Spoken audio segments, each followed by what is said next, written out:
Are the Tennessee Volunteers going to win over or under 8.5 games in 2023? FanDuel came out and said, here's the numbers, over under win totals. And like I just said, Tennessee, they put them at 8.5.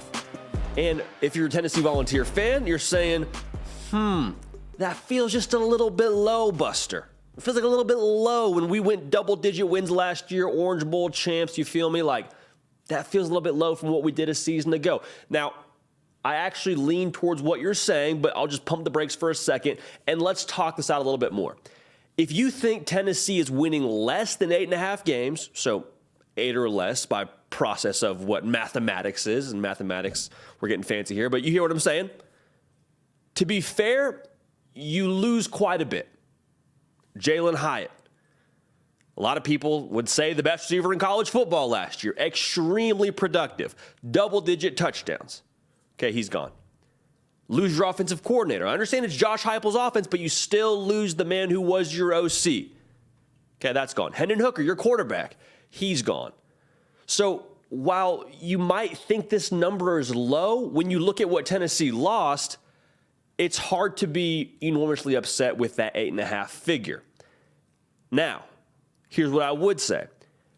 Whatever you think about this win total, it all hinges on what you think about Josh Heupel's process and the players and their ability to execute that process to the level they did a season ago. Okay, got more thoughts on that. Make sure you're subscribed. A lot of people say, just subscribe to our channel, subscribe to our channel. Like, yes, we do that too. The reason why we say that, it helps us do more of what you want to see because we get data from that.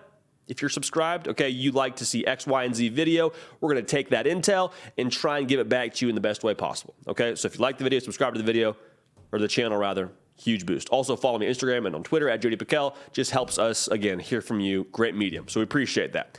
Like I was saying, to me, this all comes down to how much do you trust Josh Heupel's process that he has in place and the personnel that is going to step in to replace the production that was there. So that means instead of Hendon Hooker, you got Joe Milton. Instead of Jalen Hyatt, you got Squirrel White. And to me, Joe Milton has all of the ability. We'll start there. We'll start with Joe Milton has all the ability to execute this process. To me, it's a matter of which kind of Joe Milton do we get. Is it the Joe Milton from Michigan, who everyone talked about having a huge arm and being able to throw the ball a quarter mile but wasn't accurate? Or is it the Joe Milton we saw in the Orange Bowl? Now, I tend to believe we're going to see more of the Joe Milton we saw in the Orange Bowl because this offense is going to play to his skill set. Joe, we're going to call some quarterback runs for you. We're going to let you get out in space and use that big frame and run over dudes. Not all the time, slide now and then, but we're going to let you run over some people and pick up yards with your legs. But most importantly, we're not asking to be Tom Brady and fit it in between the window, in front of the corner, and over the safety. Like it's not going to be that kind of a scheme. It never has been. They never asked you to be pinpoint accurate.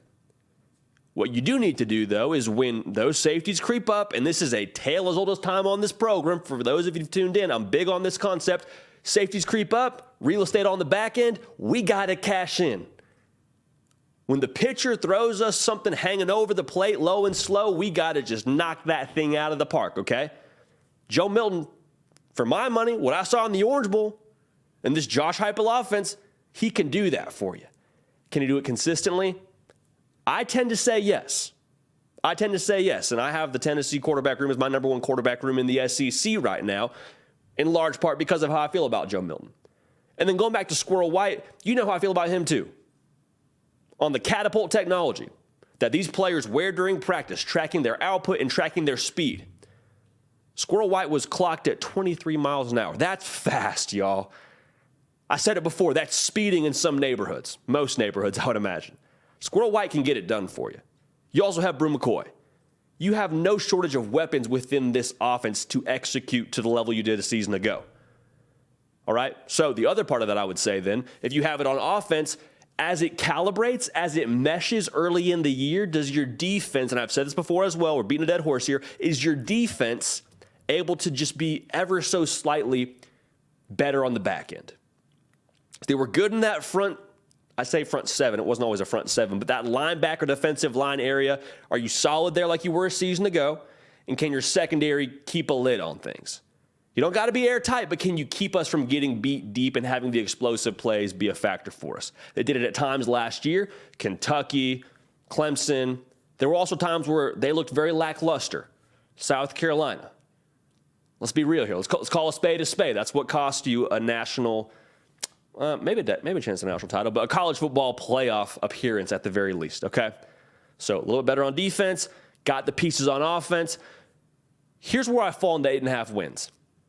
I would take today, at least, before we get into the season, and we know what we have at Tennessee, I'd have a hard time not taking the over there. Because let's take a look at this schedule. Where are the 4 losses? I mean, legitimately, I know Georgia's probably going to be a game that you're not favored in. You would imagine the Alabama game you're not favored in. Again, we'll see what happens as we get closer to those games, but just today, you would imagine those are the 2 you're not favored in. Okay, cool. So let's just say, worst case scenario, you drop both those games. Are you losing to Florida? Are you losing to South Carolina? A&M? I mean, I get it. You got to go to the swamp to play Florida, but I mean, come on now. Are we really in good faith saying that Tennessee is going to drop Georgia, Bama, and then 2 other games on this schedule? Y'all, I just don't see it. I don't see it. So that's kind of what we're doing right now is doing the whole talking season thing as these win totals come out. And this is how FanDuel makes their money off people like me saying, hey, free money, they're giving it away on FanDuel. All right, so I'll be real with y'all. I've been a sucker more than once in that regard.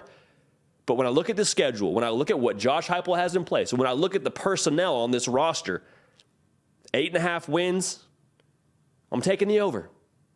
That's where I fall. But it's your money. Use it how you would like. And if you win, it's your money and you need it now.